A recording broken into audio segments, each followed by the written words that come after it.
Las desigualdades sociales y económicas acumuladas en Latinoamérica y el Caribe han proporcionado un atraso muy marcado respecto a otras regiones del mundo, como Europa, Norteamérica y parte de Asia. Según el Banco Mundial, en 2013, alrededor de 80 millones de personas en Latinoamérica vivían en extrema pobreza. La mitad de ellas se encontraban en Brasil y México. Las condiciones de desigualdad en la región latinoamericana y caribeña se acentúan con dependencia de la localidad en donde se vive y el nivel de educación que se tenga. Pero aún más, otras condiciones como la etnia, el género, la edad, forman parte de la lista de factores que nos permiten ver niveles significativamente mayores de rezago social en toda la región e incluso dentro de un mismo país. Así, frente a los complejos problemas de pobreza, marginación y violencia, buscamos plantear alternativas donde las tecnologías de la información y la comunicación pueden jugar un papel central.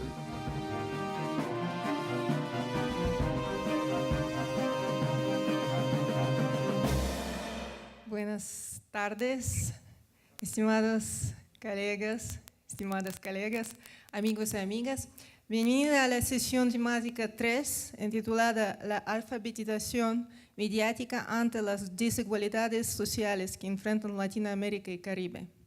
Vamos a explorar a los desafíos frente a las condiciones de desigualdad, el diálogo intercultural y una cultura para la paz en el ecosistema mediático actual. Tenemos hoy con nosotros el panel notable de ponentes y después de sus presentaciones esperamos un diálogo dinámico y analítico del tema que nos ocupa con todas y todas ustedes. Durante esta sesión buscaremos respuestas a las siguientes preguntas. ¿Cómo evitar que las poblaciones en condiciones de desigualdad social y económica padezcan de mayor marginación en el mundo interconectado y mediatizado actual? Segunda pregunta.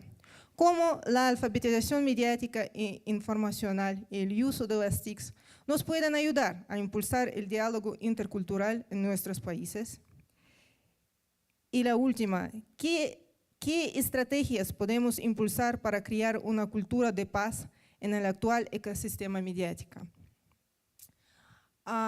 Me gustaría recordar que la noción de diálogo intercultural significa el intercambio equitativo, así como el diálogo entre las civilizaciones, culturas y pueblos, basados en la mutua comprensión y el respeto, que favorecen el pluralismo cultural y desalientan todas las manifestaciones de extremismo y del fanatismo. También la cultura de paz, impulsada para UNESCO en 1999, promueve los valores, actitudes y conductas de la sociedad para que se hagan soluciones pacíficas a los problemas. Ahora me gustaría dar la palabra al señor José Luis Benítez, el jefe del Departamento de Comunicación y Culturas de la Universidad Centroamericana, José Simeón Cañas, UCA, en El Salvador. José Luis también ha sido presidente de la Asociación de Periodistas en El Salvador, APES, de 2012 a 2014. Muchas gracias. En primer lugar, gracias a los organizadores de este foro por la invitación y a ustedes que están en esta sesión. Igualmente es un gusto compartir con los colegas de este panel. Voy a ir entonces dando algunas reflexiones a partir de este contexto que nos ha planteado Dana, de qué implicaciones tienen estas preguntas, probablemente desde cada una de nuestras regiones o áreas, ¿verdad?, de trabajo. Yo voy a hablar entonces un poco de El Salvador y podría decir un poco de Centroamérica, con las diferencias obviamente que cada región tiene entre cada uno de los países. En primer lugar, cuando hablamos del ecosistema mediático, creo que es importante en este punto retomar el planteamiento que este ecosistema no es solamente el de las tecnologías de información y comunicación o internet o telefonía celular, sino también, diríamos, los medios tradicionales que siguen siendo importantes para la ciudadanía. Evidentemente, todavía en Centroamérica podríamos decir que el predominio del medio más importante es la televisión, ¿verdad? La televisión es el medio que más se mira, que más se consume como espacio mediático. En Centroamérica, entonces, creo que es importante decir que tenemos un sistema mediático muy retrasado en cuanto a la pluralidad y la diversidad de esos medios de comunicación. Son medios de comunicación que en la mayor parte de ellos están concentrados en grupos económicos muy tendientes también a una línea ideológica que no necesariamente favorece la integración y la representación de grupos sociales que están marginados, como pueden ser los grupos indígenas en países como Guatemala, que tiene una población indígena tan fuerte, o Nicaragua, Costa Rica, Panamá. Por lo tanto, yo creo que el ecosistema mediático actual, en el caso de Centroamérica, y hay un debate que estamos tratando de impulsar desde varias organizaciones en Centroamérica, es la necesidad de actualizar, como lo ha planteado la UNESCO, sobre todo a partir de los indicadores de desarrollo mediático, un nuevo sistema que sea más plural, más diverso y que reconozca de manera clara y efectiva estos tres sectores de la comunicación definidos tanto por UNESCO como por la Relatoría de Libertad de Expresión de la OEA, de los medios públicos, los medios comunitarios y los medios privados. No obstante, la tendencia, y bueno, ustedes que algunos son de México, pues sabrán un poco también la experiencia acá, es más bien a que hay un predominio nada más de los medios privados y controlan el sistema mediático. En segundo lugar, la pregunta sobre las desigualdades. Yo creo que es evidente, y se decía un poco en la introducción, que el factor económico se convierte en un factor de discriminación de quienes pueden tener acceso a ciertas tecnologías, a cierta información, más que otros grupos. Creo yo que en este sentido tenemos que prestar mucha atención al tema educativo, ¿verdad? Y entonces, nuestros países en Centroamérica tenemos claramente ahí una brecha, diríamos, entre quienes pueden pagar un colegio privado y quienes tienen que ir al sistema público. La diferencia es muy grande, ¿verdad? Entre colegios privados que a los 4, a los 5 años, ¿verdad? Los niños van a clases de computación, usan un iPad para hacer fotografías, usan blogs para distribuir con los padres de familia, ¿verdad?, lo que están haciendo, a una escuela pública que, bueno, muchas escuelas no tienen computadora. Bueno, en Centroamérica todavía, muchas escuelas todavía no tienen electricidad en ciertos momentos.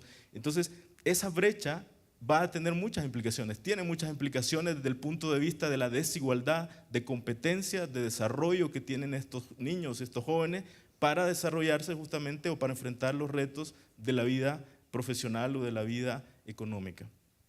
Por lo tanto, yo creo que los países tenemos ahí un desafío, ¿verdad?, que son las políticas educativas públicas que son muy deficientes o son muy, bueno, como suelen ser las cosas políticas, muy, digamos, propagandísticas, ¿verdad?, o simplemente populistas, de decir, bueno, por ejemplo, en El Salvador el presidente actual lo decía, y también su adversario en las elecciones pasadas, vamos a darle a cada niño una computadora, ¿verdad? El del otro partido dijo, pues a cada niño mejor le vamos a dar una tableta, y entonces, bueno, la votación, yo le decía, es entre queremos una tableta o queremos una computadora para los niños. Pero de fondo, la preocupación más seria es si estos gobiernos tienen políticas educativas. ¿De qué significa esto? Porque no es solamente darle una computadora a un niño, sino si hay procesos de capacitación de los docentes, si hay procesos de desarrollo de competencias que nos permitan este cambio.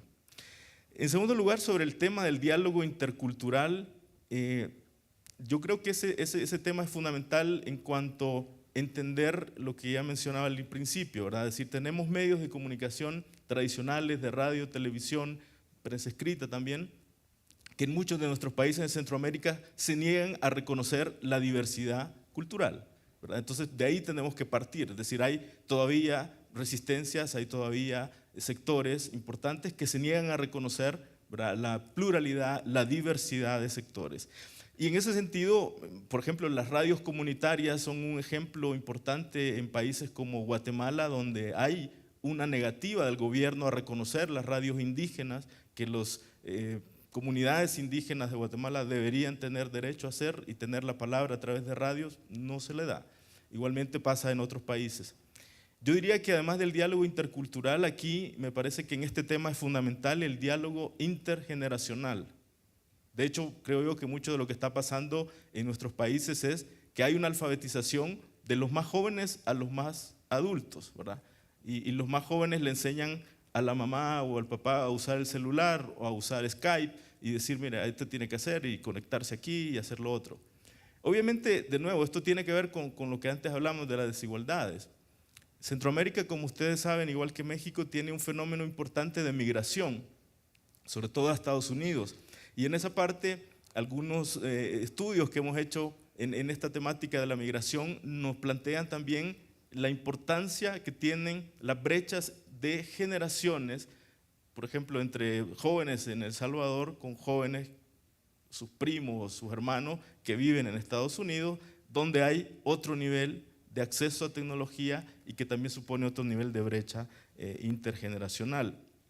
Por lo tanto, sí creo que en este diálogo intercultural o también entre generaciones, y un poco ya relacionándolo al tercer punto de la cultura de paz, me parece que también el tema de la alfabetización mediática, de la alfabetización informacional, pasa por ponerlo como un tema de país, por ponerlo como una agenda fundamental que, independientemente de que sea un partido X o un partido Y el que propone una propuesta de gobierno, estos son temas fundamentales del desarrollo y del avance del país.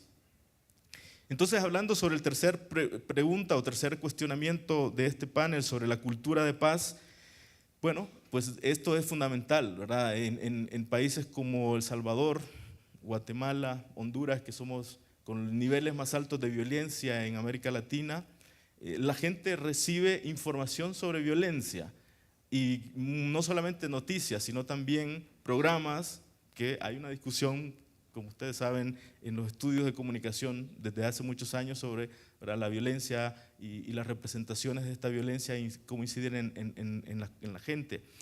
Yo creo que lo que nos pasa entonces es que estamos en una especie de un círculo vicioso, ¿verdad? Donde el ecosistema mediático, sobre todo de los medios masivos, dicen, bueno, nosotros le damos noticias violentas porque la gente quiere ver sangre, a la gente le gusta ver sangre, entonces les vamos a dar más violencia.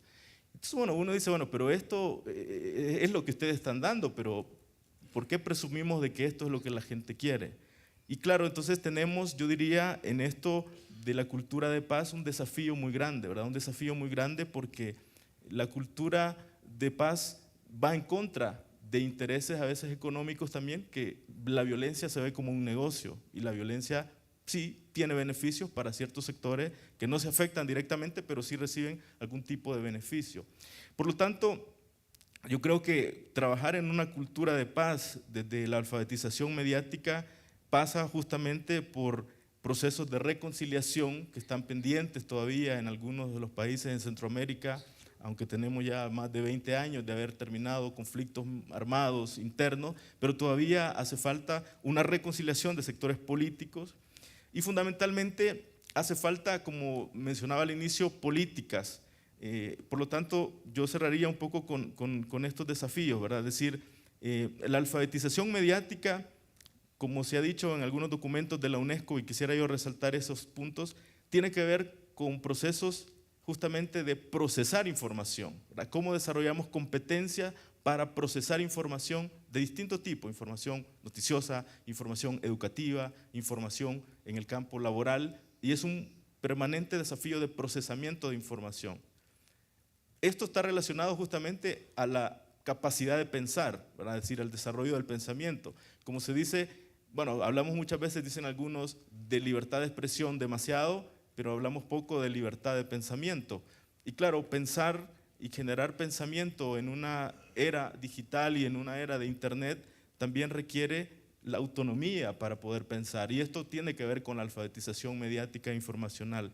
Y obviamente estos procesos de procesar información, de de pensar tiene que ver con la capacidad de comunicarnos, con la capacidad de relacionarnos con los otros en una cultura de paz, en una cultura de interculturalidad. En segundo lugar, creo que tenemos sin duda desafíos en cuanto a las políticas de comunicación de nuestros estados, ¿verdad? Pues nuestros países en general estos temas, como decía, los agarran como un tema de campaña, pero después se olvidan de eso.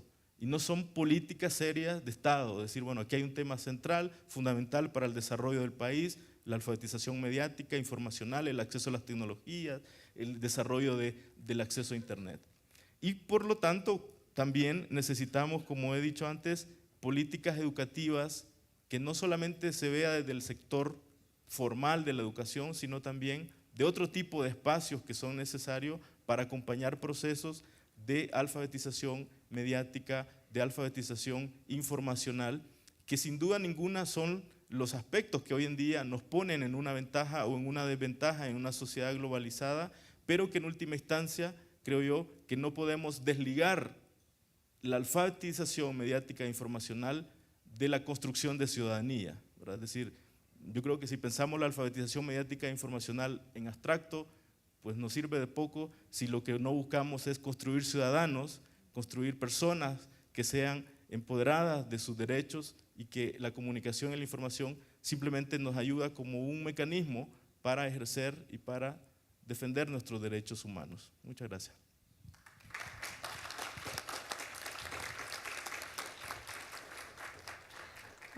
Muchas gracias, José Luis, para esta presentación muy interesante.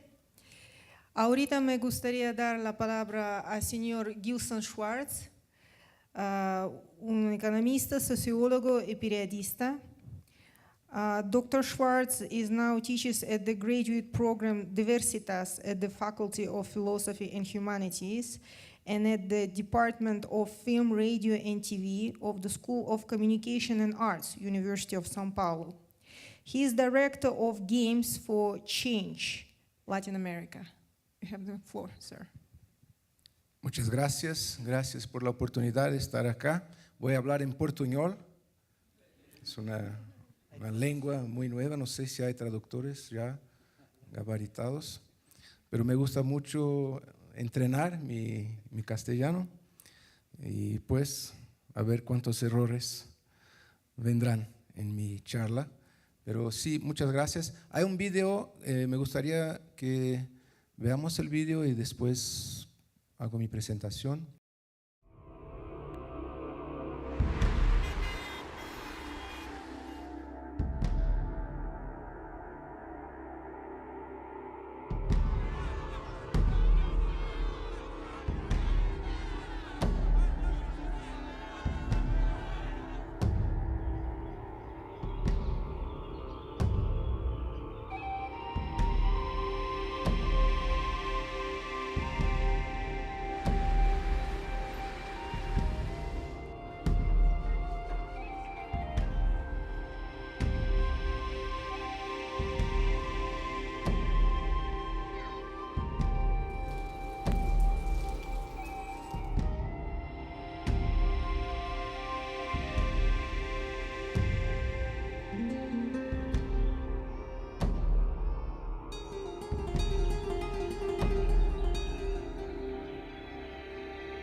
creo que ahí ya estamos más allá del MOOC, más allá de la educación online.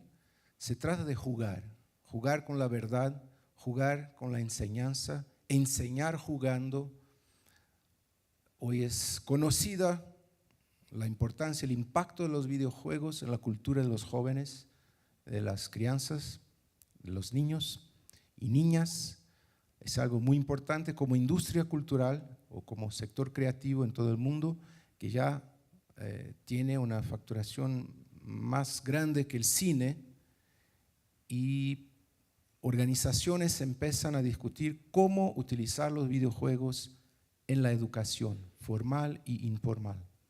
Yo trabajo hace 4 años con una organización internacional que está basada en Nueva York, que es el Games for Change, o sea, juegos por cambio, por el cambio. La utilización de la tecnología, del lenguaje interactivo e inmersivo de los videojuegos para enseñar, para conectar profesores, maestros, niños, niñas, estudiantes, en un nuevo lenguaje que es de todo conocido.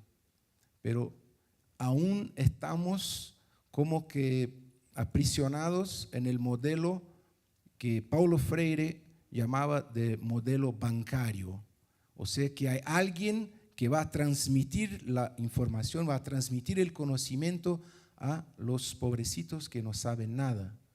Y eso es falso, y a cada día se torna más falso, porque los niños llegan a las escuelas y ya saben más que muchos de los profesores, muchos de los maestros en términos de utilización de la tecnología, porque están jugando en sus computadoras, están jugando en sus teléfonos celulares, están jugando con sus amigos y amigas. ¿Y dónde están nuestros educadores que aún piensan como educadores bancarios, que van a hacer transferencias de conocimiento como si hace un download de un archivo desde una mente esclarecida y superior hasta todo que no sabe nada? Pues los videojuegos, yo creo, son una oportunidad para Latinoamérica de ponerse en marcha y competir con los sistemas de enseñanza a distancia donde ya estamos retrasados. Pero en términos de videojuegos es algo aún nuevo. La oportunidad está ahí. Este año en Brasil el Banco Nacional de Desarrollo Social y Económico, el BNDES,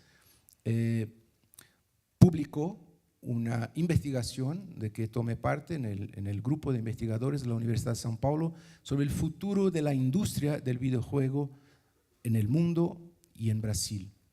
Fue un estudio muy amplio, 1 año de duración del estudio, y ahí se constató que en muchísimos países avanzados es el Estado, son los gobiernos que impulsionan una nueva industria que es la de los videojuegos que se pueden utilizar, entre comillas, en serio.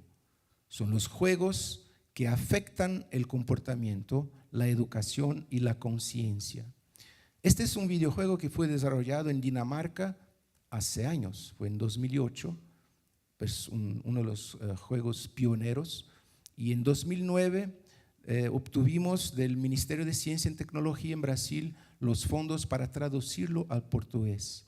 O sea que ahora tenemos un trabajo en la Universidad de São Paulo en parcería con Games for Change de llevar el videojuego a las aulas, en escuelas públicas, en escuelas particulares. Es un movimiento que va creciendo, pero lo que pasa, lo que pudimos observar en Asia, en Europa, en Estados Unidos, es una nueva política pública dentro del cuadro más amplio de las políticas de soporte a la difusión de las tecnologías de información y comunicación, pero hay claramente un clúster, una frente de inversión pública en el desarrollo de las nuevas tecnologías inmersivas e interactivas como los videojuegos. No es fácil, el videojuego es un objeto complejo.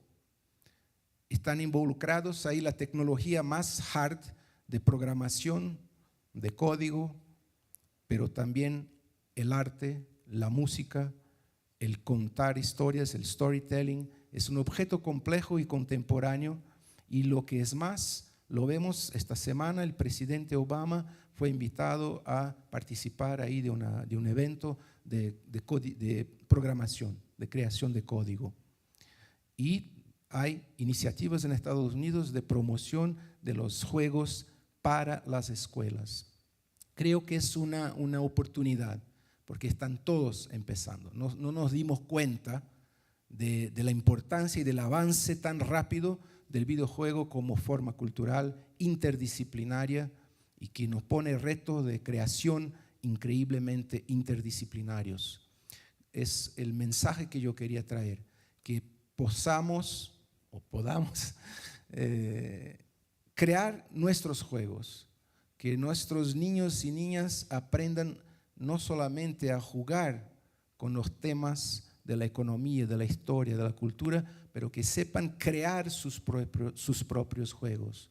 Es la tendencia dominante, que es enseñar la creación de un juego, es enseñar en el nivel cognitivo, enseñar a crear objetos que son al mismo tiempo tecnológicos y culturales, donde están involucrados cuestiones de física o matemática o química, de las ciencias exactas, pero ahí están también las oportunidades para temas de política, de relaciones internacionales, conflictos. O sea que ahí tenemos un videojuego que el tema es el conflicto, pero los videojuegos en general son situaciones donde el jugador entra en la escena armado, y lo que los divierte, lo que hace la cosa interesante a los niños es que puedan matar, que puedan ejercitar la violencia. Pero ¿qué tal si cambiamos eso y el jugar es hacerse un reporter investigativo, un reporter que tiene que descubrir la verdad o que tiene que ponerse cuestiones de conciencia de cómo va a tratar temas polémicos, temas difíciles, como lo vimos acá en este tráiler? Hay otro título que es Palestina también, muy compleja la situación. ¿Cómo crear juegos para tratar de temas donde el conflicto es el asunto principal, pero jugando con el conflicto podemos incentivar una cultura de paz? Y enseñando a crear juegos, quizás un día podremos volver a reuniones para ver resultados de investigación, pero también de creación de nuestros niños y niñas, jugando con la realidad para cambiarla. Gracias. Muchas gracias. Muchas gracias, Dr. Schwartz. Ahorita me gustaría dar la palabra al señor Carlos Mamani Jiménez, director ejecutivo de Eco Jóvenes Bolivia, que desde hace más de 25 años trabaja en comunicación con enfoque de derechos de niños, niñas, adolescentes y jóvenes en la ciudad de El Alto, La Paz, Bolivia. Muchas gracias, amigas, amigos. No sé si es buenos días o buenas tardes, pero yo estoy muy contento de estar presente acá junto a los hermanos latinoamericanos. Me da mucho gusto, por ejemplo, ver a Rosa María, porque Calandria es una de las inspiraciones de Eco Jóvenes Bolivia. Bien, los estoy viendo un poco cansados, ¿verdad? Sí. Ya que he hablado de jugar, ¿podemos jugar un ratito? Ya. Miren, yo también estoy cansado de estar sentado acá. Entonces me voy a parar y les voy a pedir que se paren ustedes. ¿Sí? Todos nos paramos, dejen sus cosas ahí, sus cámaras fotográficas, todo eso al suelo, ¿ya? Cuando estamos acá, cuando estamos en eventos, siempre se nos cansa los hombros, ¿verdad?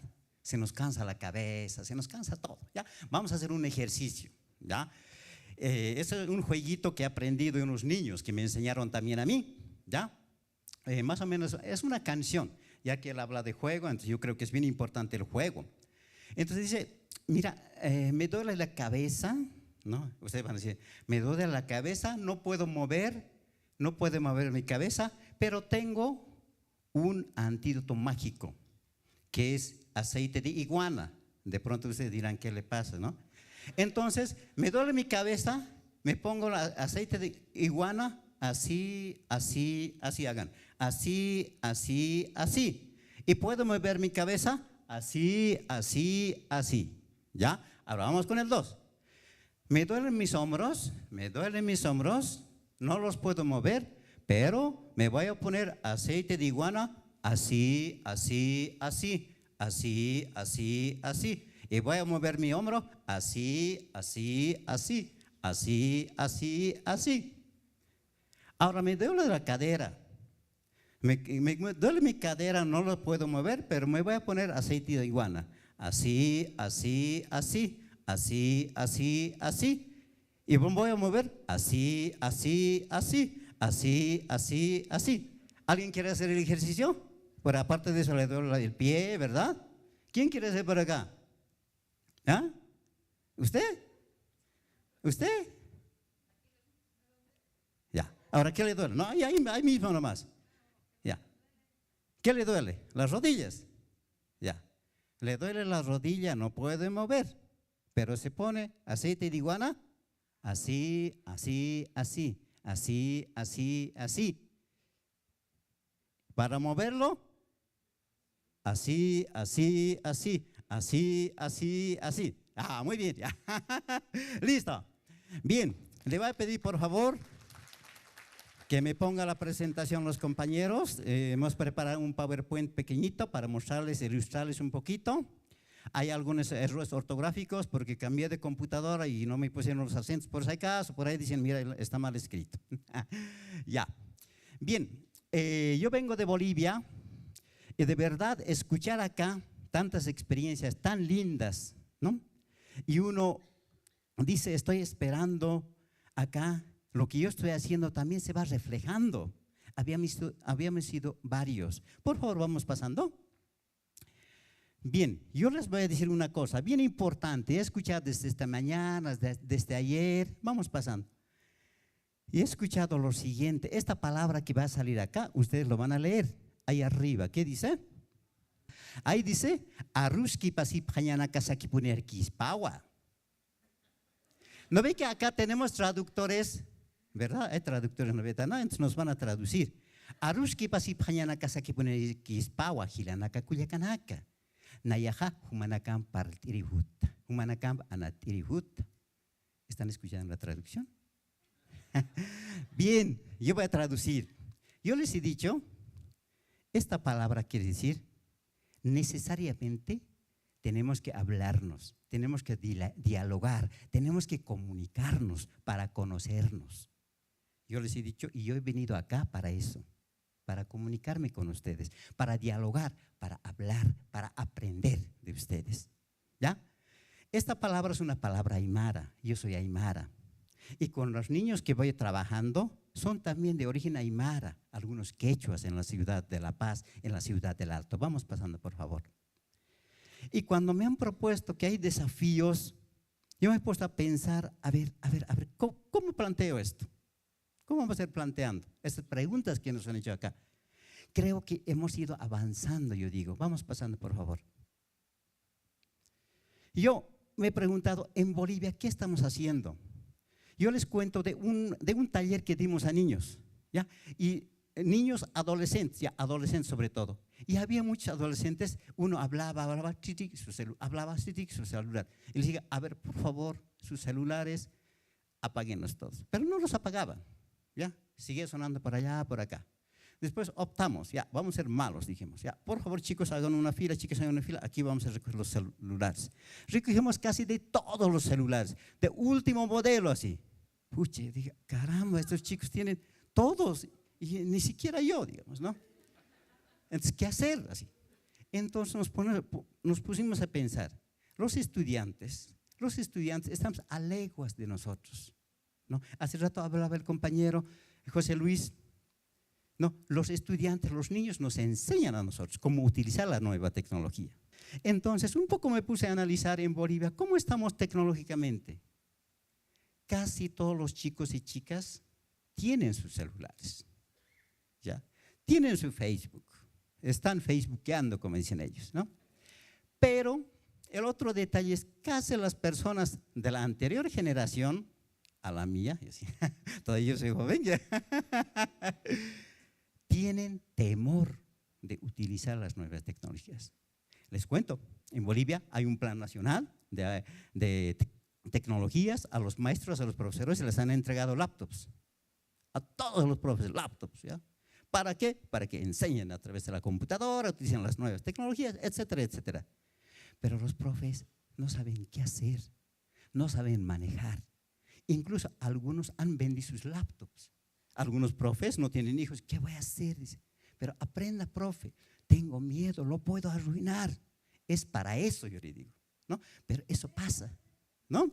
Y entonces, otra de las dificultades es el costo, el acceso. Es muy caro, digamos, el internet en Bolivia, ¿no? Es bastante caro. Después, el desconocimiento a manejar, no hay capacidad, o sea, no hay capacitación en esa parte, ¿verdad? Como en otros países latinoamericanos, me imagino, ¿ya? Y también hay instituciones, por ejemplo, las instituciones parece que todavía no, para ellos no es como, digamos, una solución, no es estratégico, todavía, ¿no? Aunque ahora en Bolivia se habla de un gobierno electrónico. Dice, pero ¿qué es eso? La gente común y corriente no sabe qué será eso, ¿no? Pero creo que nos facilitaría muchísimo las cosas, ¿no? Vamos pasando, por favor. Por favor, me dicen nomás el tiempo. Miren, yo he puesto, publicación de un periódico. ¿Cuántos tienen acceso a un teléfono móvil, a un celular? Dice ahí. Eso es del 2012. En Bolivia somos como 10 millones y un poquito más de habitantes, pero con 9 millones y tantos tienen teléfono celular, ¿ya? Nosotros, como les cuento, hemos visto que hay dificultades con las nuevas tecnologías. Y en Ecojóvenes nos hemos puesto a pensar, ¿qué podemos hacer? ¿Ya? Vamos pasando, por favor. Entonces, el anteaño pasado, hemos implementado un proyecto que se llama Comunica Cole. Vamos pasando. Comunica Cole tenía el objetivo de ingresar a las aulas, ¿ya? Y en las aulas utilizar las herramientas comunicacionales para disminuir la violencia que existe entre los chicos en las escuelas, ¿verdad? Y para eso teníamos que trabajar con dos públicos. Vamos pasando, por favor. Uno, con maestros, con los educadores, y otro con los chicos. ¿Ya? Vamos pasando. ¿Qué hemos hecho? Este proyecto se ha implementado en La Paz, en el Alto, en Belo Horizonte, en Brasil, en Tucumán, en Argentina. Un proyecto piloto muy bonito, muy lindo.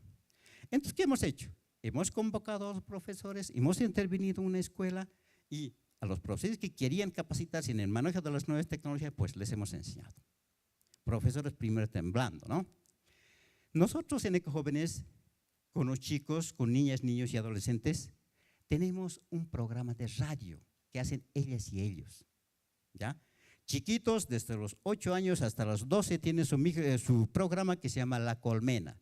En La Colmena hacen cuentitos, hacen entrevistas, obviamente nosotros les enseñamos cómo tienen que hacer, ¿no? Pero el objetivo es que estos chicos y chicas tengan ese derecho a la expresión, derecho a la comunicación. Lo que emiten, sus opiniones salgan, que los escuchen, ¿no? Entonces para eso les enseñamos las técnicas, cómo hacer la entrevista, cómo manejar la grabadora, cómo locutar. También tenemos adolescentes de 12 a 18 años, 19 años, ellos tienen otro programa que se llama Radar Juvenil. Este programa es de cobertura nacional, ¿no? Ellos incluso entrevistan a los ministros, nosotros les enseñamos cómo tienen que hacerlo. Vamos pasando, por favor. Y entonces dijimos, vamos a ver cómo funciona, cómo los profesores, los maestros, ¿ya? En el aula pueden enseñar, pueden apropiarse, ¿no? Y entonces a los profesores les hemos planteado, miren, profes, estamos acá, ustedes, ¿quién tiene su correo electrónico? ¿Cuántos tienen aquí? 2 de los 20, 2 tenían. ¿Cuántos usan Facebook? Nadie, ¿ya? Entonces nosotros les damos de las redes sociales, abrimos sus Facebook, todo eso abrimos, ¿no? Les enseñamos cómo utilizar el micrófono, cómo hacer una agenda, cómo sacar fotografías, ¿para qué? ¿Por qué? ¿No? para sus periódicos murales, todos, para que ellos lo apliquen en el aula. Hemos ido trabajando durante 6 meses y los resultados, compañeros, han sido excelentes. Buen relacionamiento, el profesor hablaba sin miedo, los chicos mucho más dinámicos, lindo, lindo, lindo, ¿no? Entonces, esa tarea hemos ido desarrollando nosotros en la ciudad del Alto. Vamos pasando, por favor. Entonces, nosotros hemos diversificado medios.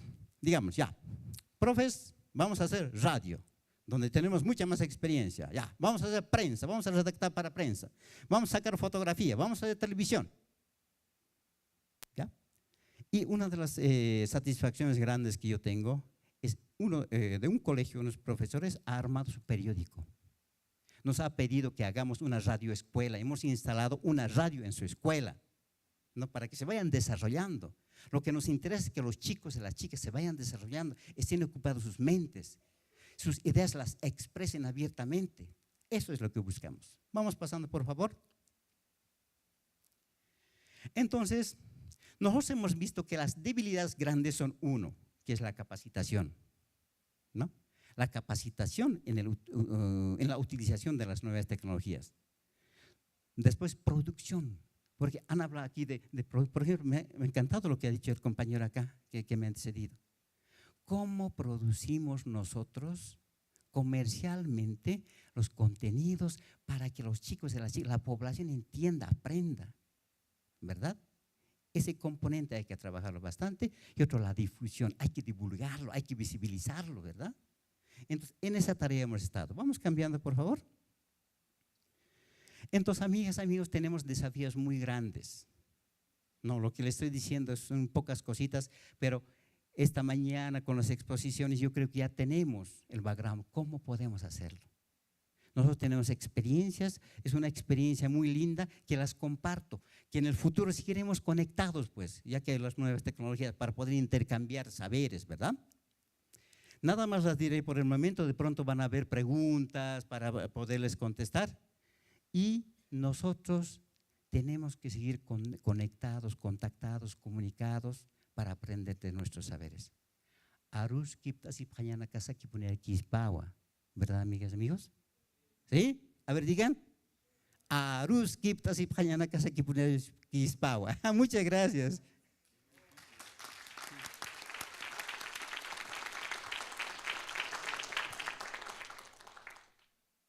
Ahora invito a la señora Rosa María Alvaro Morena, investigadora especialista en comunicación política y desarrollo, a compartir sus opiniones con nosotros.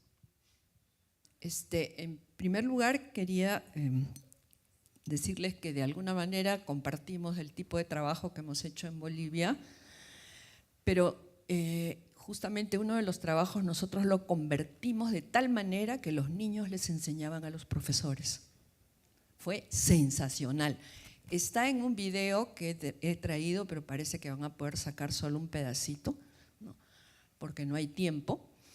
Pero es bien importante en una situación que estamos viviendo en Latinoamérica y en el mundo, ¿no? Un momento de la caída de la política, de la existencia de la violencia como una cuestión natural, la corrupción, la ciudadanía que solo se queja y pide, y en los últimos tiempos se vota cuando el partido político le paga a la gente para que voten por ellos, ¿no? Entonces, es decir, hay un problema y una situación de nuestros países en Latinoamérica que es realmente terrible y que, por lo tanto, requiere de parte de nosotros, los comunicadores, una nueva función, un tipo de trabajo que permita ayudar a cambiar en algunas cosas que podríamos empezarlas por las universidades. Las universidades y las enseñanzas y los periodistas te van planteando que todo lo que existe como noticia, como problema, es lo negativo, ¿no? Y todas las acciones positivas no están. O si las ponen, es una cosa chiquita, que se ríen, ¿no? Por eso y nada más, ¿no? Entonces, evidentemente, ¿no? Ha llevado, en el caso peruano, que hemos estado trabajando mucho, cómo la investigación tiene sentido cuando va a la transformación, ¿no? Y que investigación sin transformación no funciona, ¿no? Es decir, se trata de encontrar los problemas, lo que está ocurriendo, pero ¿qué papel tiene la comunicación en su proceso de transformación? Que lo que tú has contado tiene que ver con eso, ¿no? Y con las dos he traído 2 videos, pero creo que les van a pasar un pedacito de nomás, ¿no? De cómo los niños, ¿no? De cómo los niños de un colegio con los que trabajamos en la zona norte, cerca de Ecuador, en Cajamarca, cómo los niños empezaron a convertirse en los profesores de los profesores, ¿no?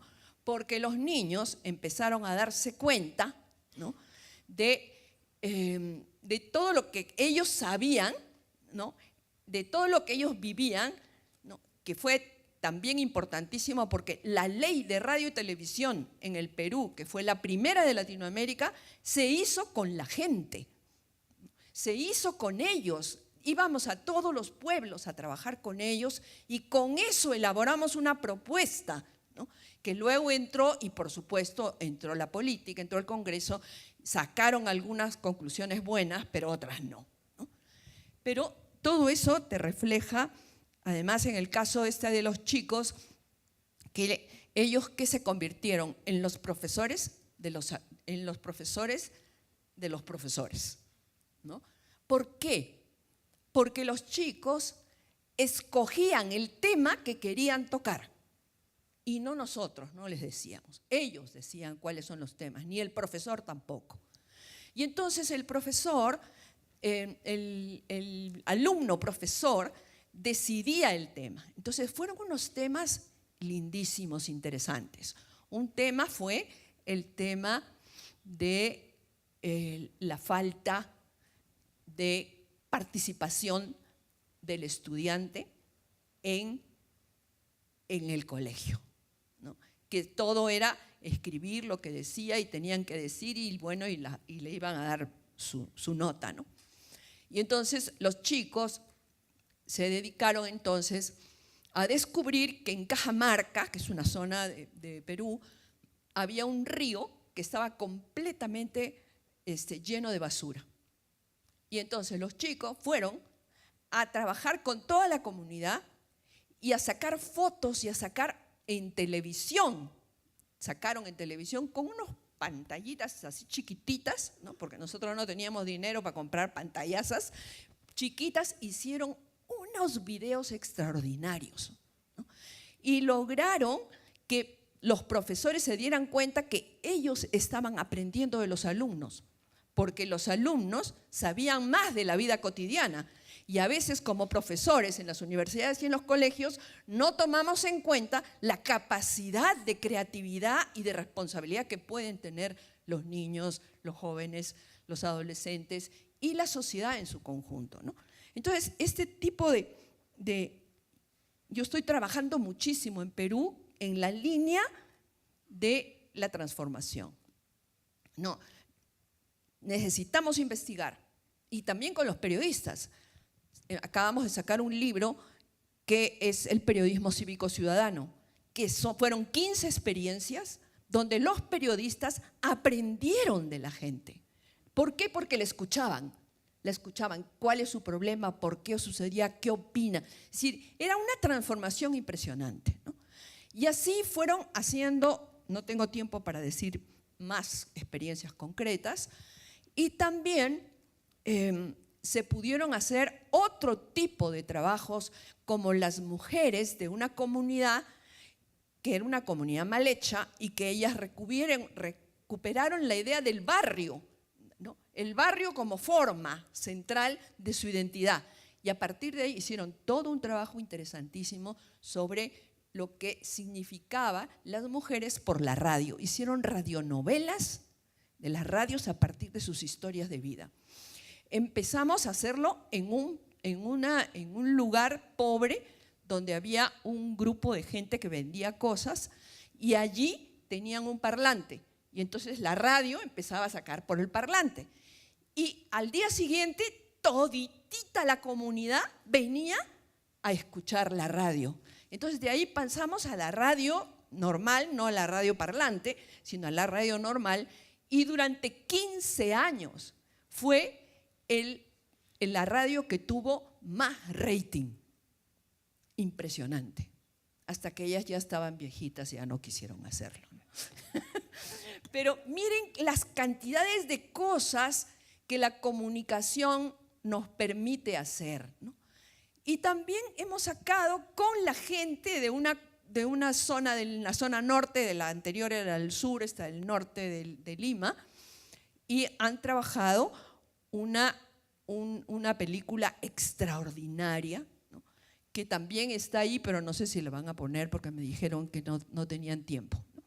Pero es bien interesante cómo los procesos de aprendizaje, de construcción de ciudadanía, se hacen haciendo y pensando y discutiendo y corrigiendo, ¿no? Y los profesores se dieron cuenta y nos decían, Rosa María, hemos aprendido de ellos. De ellos. El aprendizaje no es solo del maestro al alumno, sino del alumno al profesor. Y los alumnos, bueno, yo estudié educación primero y luego estudié ya comunicación, ¿no? Pero evidentemente hoy en día cada vez tratamos de trabajar más en Perú esa relación, y ahora en el Perú hay una política bien importante que se llama educomunicación, ¿no? La educación que comunica y la comunicación que educa, ¿no? Ese tipo de énfasis es una propuesta que estamos tratando de sacar adelante, ¿no? Bueno, yo no sé si tienen un ratito para pasar los videos. Los videos hechos por los niños son maravillosos. Pero quédate a almorzar, yo le digo a mi mamá. No, mejor me voy. Chao. Chao.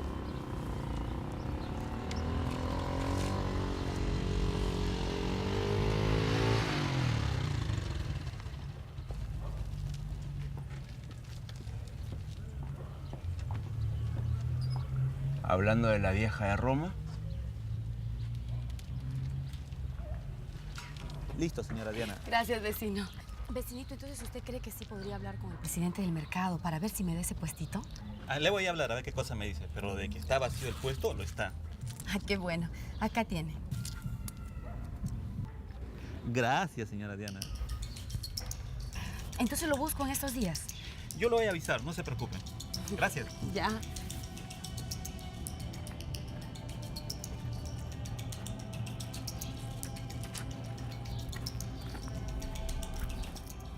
Dime, ¿ese tipo qué cosa es? Ay. ¿Es tu novio? ¿Te gusta? Dime. Mira, Julio, tú solo tienes derecho sobre tu hija. Conmigo no te metas. Ma, pa, ¿van a seguir discutiendo aquí en la calle?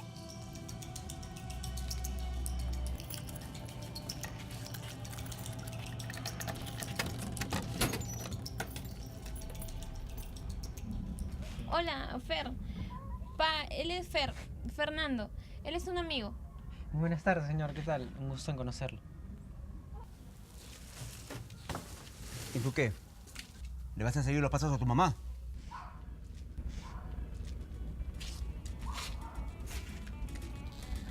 Ayúdame con las bolsas. ¿Qué pasó aquí, ah? Ya te cuento.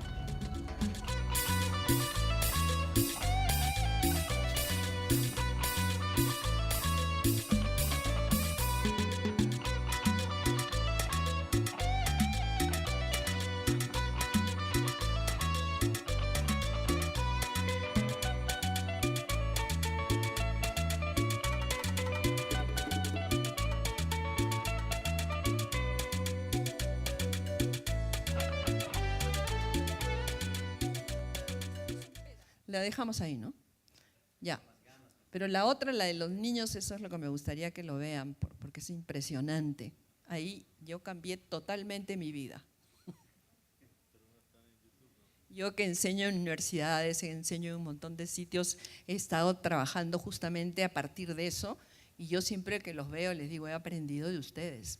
Y se sienten felices de que los profesores aprendan de ellos. Y eso hace que los chicos tengan una autovaloración de sí mismos. Y una autovaloración en la que hemos trabajado siempre, que es la autovaloración para mejorar a la sociedad y sobre todo para recomponer la ética. Ustedes se acuerdan, hace 10 años el tema de la ética era un tema central. Hoy día la ética no existe, ha muerto. Y lo que importa es ganar plata, hacerle daño al otro. Los partidos políticos ya son una desgracia, ¿no? Es decir, todo nuestro mundo está mal. Entonces, la complejidad de cómo resolver en las situaciones que estamos, deberíamos tener algún día un evento, ¿no?, para que país por país podríamos ver cómo podemos mejorar, cómo podemos bajar la violencia, cómo podemos bajar la corrupción. ¿No se imaginan en Perú cómo hemos llorado por la muerte de los 43 chicos acá en México? Es impresionante y siguen matando gente. Una cosa, estamos en una situación muy, muy complicada. Pero los comunicadores no podemos quedarnos solo en dar la noticia de que todo está mal. Los comunicadores tenemos como función buscar las maneras de mejorar y transformar la sociedad poco a poco, ¿no? Esto por comunidades chicas, por radios, por todas partes, ¿no? Pero ahorita realmente los medios de comunicación no hacen nada por mejorar la sociedad. Y esto es terrible.